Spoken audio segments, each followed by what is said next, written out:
Sega's CEO and founder died the other day, and yeah, it was an American.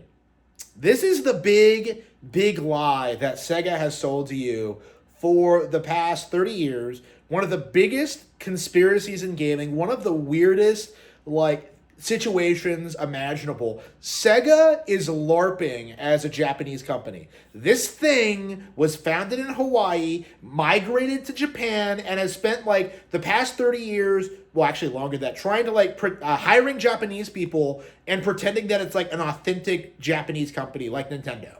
The Jews behind this knew that Japan was where it was at when it came to video games, and so they had to kind of like do their thing to kind of infiltrate and destroy. And that is exactly what they did. Sega came onto the scene. They introduced all their shitty hardware that never sold or did anything. They invented Sonic the Hedgehog with a bunch of Westerners and tried to sell it as a Japanese platforming mascot.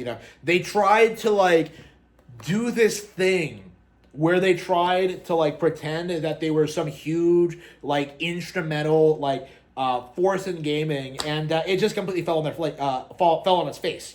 Sega was an op to try and undermine the superior Nintendo systems and completely failed. And that led to like the rise of like Xbox and PlayStation, like which are more Western oriented companies, and like that's still going on today. Like Xbox and PlayStation haven't gone bankrupt yet, but they're going down the same path that Sega did, where like these were Western companies like masquerading as Japanese to try and like infiltrate the gaming industry and to try and control it, only for it to inevitably fail. Like that's what we've been saying for a long time. But like, Sega is a very interesting case because a lot of people like genuinely believe that Sega was a Japanese company, even though that like nothing they've done ever really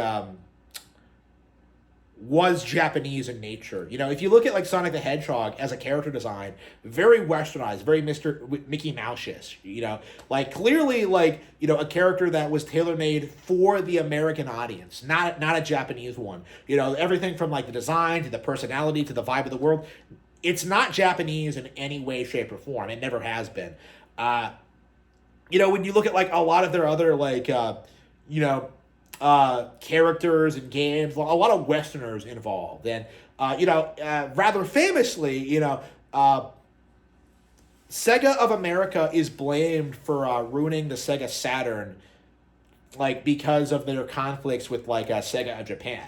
But like when you compare, like if you think about it, that doesn't really make any sense because Nintendo of America is absolutely subservient to Nintendo of Japan. NCL like went out of their way to like make sure that like Nintendo of America had no real power, that they're just a distributor, that they're just a marketing firm, that they don't actually know anything, and that they can't actually like accomplish anything, right? Like NOA is like NCL's bitch, okay. Like the reason why Sega of America had so much power and so much influence and made so many like radical decisions was because it was founded by Americans. That's all it was to it. The reason why there was so much sports ball and so much like Western tailored nonsense on Sega consoles was entirely because it was never really a Japanese brand to begin with. Like, and this is a huge deal because of just how many people have delusionally believed that Sega was like a Japanese company.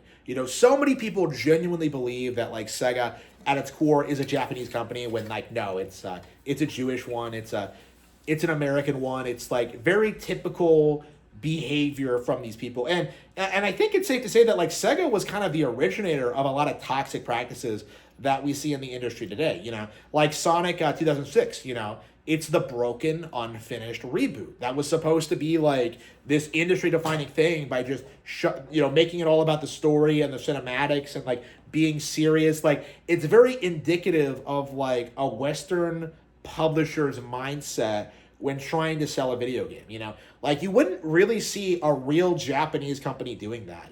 When you look at something like say Tales of Arise or Xenoblade Chronicles. Like, you can tell that these are like ambitious projects that do certain things, but they're also on a budget, and they don't like just go crazy with like realistic graphics or make all these radical decisions or release unfinished broken games. Honestly, like the unfinished broken game thing is pretty much like a uniquely Western phenomenon, and Sega innovated on that concept. Like Sonic the Hedgehog 3 didn't even launch with its ending. They had to release DLC for it, so it became Sonic 3 and Knuckles.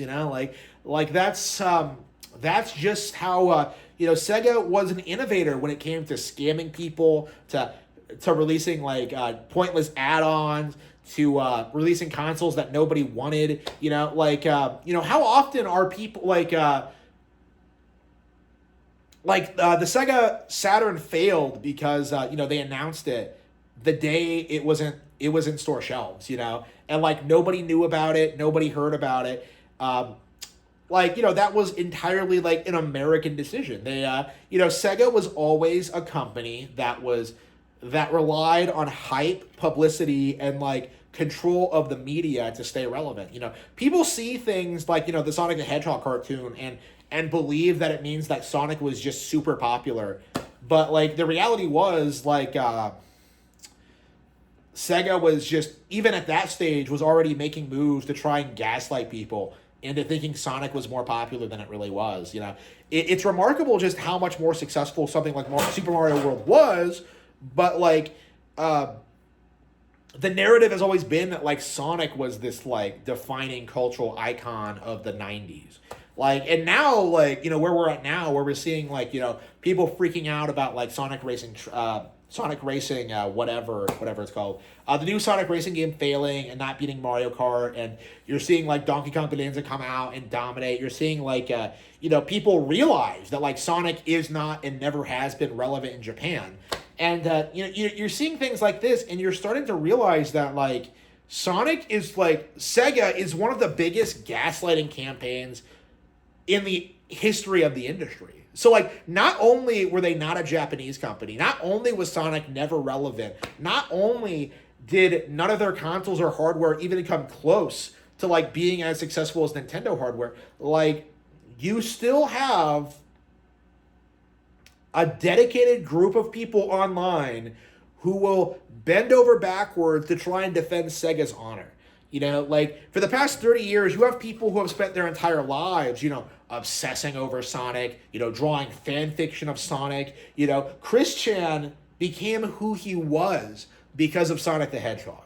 When you take that into consideration, when you think about, like, how much damage Sonic the Hedgehog has done to the world, like, you really start to see Sega as, like, a stereotypical example of what happens when a Jew-controlled company starts releasing its nonsense into the industry, because it was always very woke, it was always very subversive, it was always going against like the general best interest of the consumer, and to this day people don't really want to admit it. They want to bend over backwards, they want to like cover their eyes and ignore the truth that Sega was a Jewish American founded company in Hawaii and has never been a Japanese company.